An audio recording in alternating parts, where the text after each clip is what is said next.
Biyya seetee biyya sana biyya ololtuun dhuunfatte ishee kijibduun duguggatte biyya abbaa isheetti dunuunfattee ansin beekuudhaan itti kakatte ishee horteewwan isaas baqattee haqa isaaniis gurguratte. Biyya seetee biyya sana ishee daba ol tuullattee yakkamtoota ol guurratte. Biyya seetee biyya sana ishee fakkeessaadhaan bultu ishee akkeessaadhaaf kuftu. Biyya seetee biyya sana ishee dhugaan keessan bulle isheen abbaan hore keessan turre. Biyya seetee biyya sana ishee kijibni mirqaansee fakkeessaan macheessu ishee ilbiidhaan jajattee dukkana ifatti fakkeessu. Biyya seetee biyya sana ishee akka niitii samaanaa hin qabne ishee akka waan rakkoon ittiin qalamne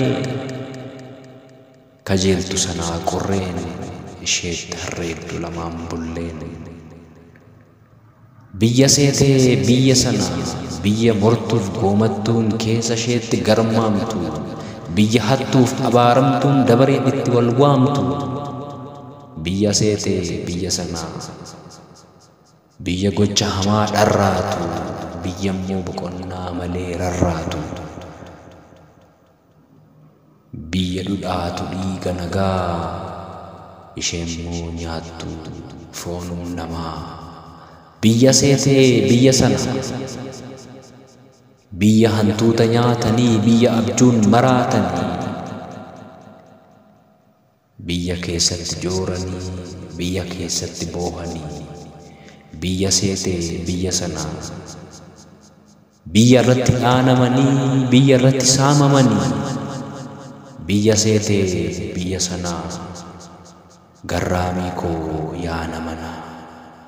Biyya seetee biyya sana garraamii koo yaa namana. Biyyan se'iin biyya sana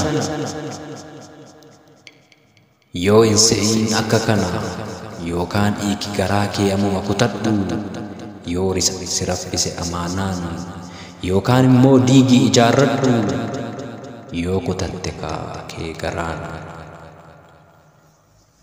yoo kutatte kaa kee garaan. Bitootessa 2021 katabamee guyyaa har'aa kan dubbifame hundumaadha. Horaa bulaa deemanii.